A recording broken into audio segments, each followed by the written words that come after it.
Eu tenho buscado a aprovação dos homens ou tenho buscado a aprovação de Deus? Foi essa reflexão que Paulo fez em Carta aos Gálatas e eu quero ler ela com vocês. Vamos lá. Carta aos Gálatas, capítulo 1, versículo 10. Por acaso é a aprovação dos homens que estou procurando ou é a aprovação de Deus?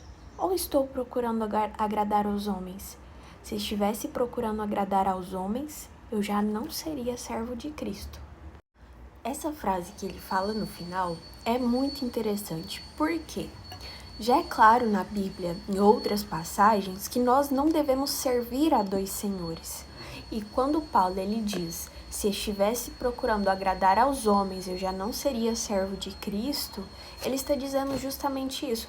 Ou você serve aos homens e tenta agradar os homens, ou você serve a Cristo e tenta agradar a Cristo. Veja bem, são duas coisas diferentes e são dois senhores diferentes. Ou você agrada os homens, ou agrada a Cristo. E eu queria trazer essa reflexão, porque muitas vezes no dia a dia a gente acaba se perdendo, buscando dinheiro o tempo todo, incessantemente, se preocupando mais com o que as pessoas vão pensar do que com o que Cristo, o que Deus pensaria das nossas atitudes.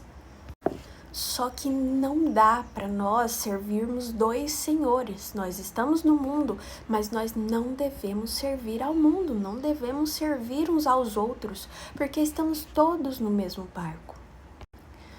E eu gostaria de trazer essa reflexão. Você tem servido mais ao mundo ou você tem servido mais a Deus? Quando Deus te chama para fazer alguma coisa, isso te trava, você deixa de fazer essa coisa por medo do que as pessoas vão pensar ou você consegue seguir com isso? Um exemplo, se Deus hoje te chamasse para pregar na praça, você iria? Ou você ficaria com receio do que os outros iriam pensar?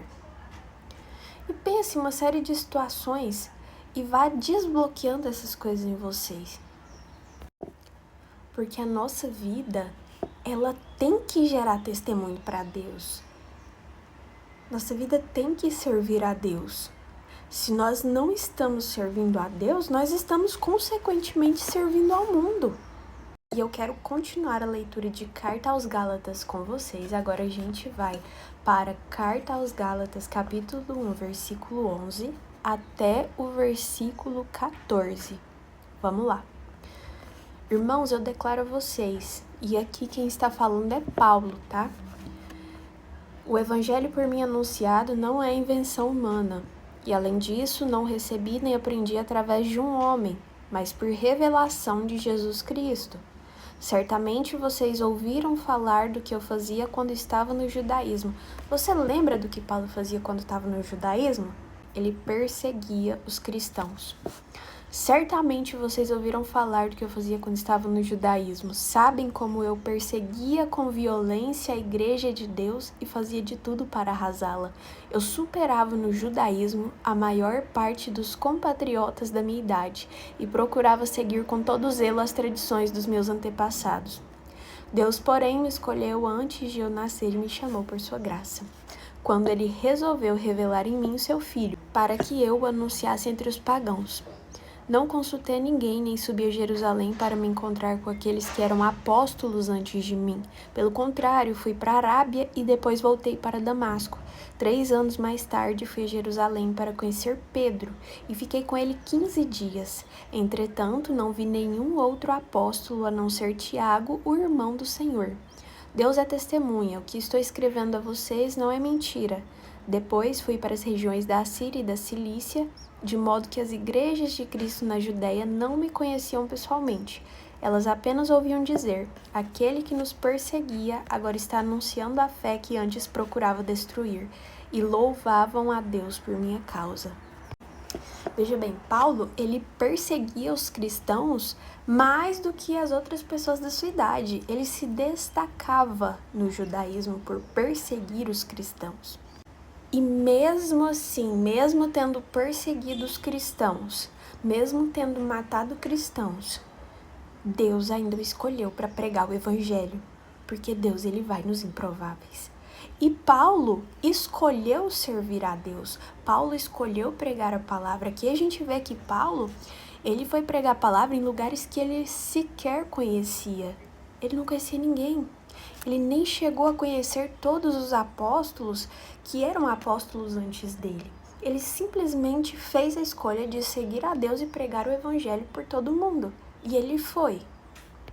E essa parte final, que fala, aquele que nos perseguia agora está anunciando a fé que antes procurava destruir, ela fala muito bonito, olha que fala bonita.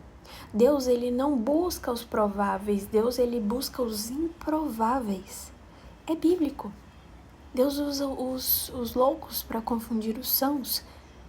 Deus, ele podia ter usado qualquer outra pessoa, qualquer outro cristão, mas ele chamou Paulo, que tinha um passado assombroso com relação a ser cristão. Ele perseguia os cristãos. E Paulo deixou o seu antigo Senhor para servir ao Senhor Deus. E se tornou um dos maiores apóstolos. Se vocês pesquisarem qual apóstolo mais tem livros na Bíblia, Paulo.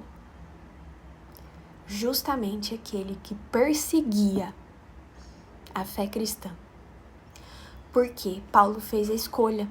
Ele deixou de lado aquele Senhor ao qual ele servia e ele decidiu, por escolha própria, seguir a Deus. E ele pregou. Ele passou os últimos dias de sua vida pregando, inclusive sua morte veio por pregar. Agora a questão que eu tenho para vocês é, será que nós temos sido cristãos a ponto de morrer pelo evangelho e a ponto de viver pelo evangelho? Porque Paulo, ele viveu pelo evangelho e ele morreu pelo evangelho. Quantas vezes nós não tivemos vergonha de falar alguma coisa que Deus mandou que a gente falasse? Por vergonha das pessoas, porque a gente está servindo ao mundo, a gente está servindo as pessoas, a gente fica com medo de desagradar. Mas o evangelho é isso, o evangelho confronta. Ele não é um amaciador de ego, não é para ser. O evangelho é para corrigir e para libertar. Se você está vivendo um evangelho que está confortando o seu ego, então você não está vivendo o evangelho. Porque o evangelho, ele não conforta, ele confronta. Esses foram os meus questionamentos para vocês. Essa foi a nossa reflexão. Espero ter agregado algo na vida de vocês e quero muito que vocês continuem refletindo sobre isso ao longo do dia, ao longo da semana. Até amanhã.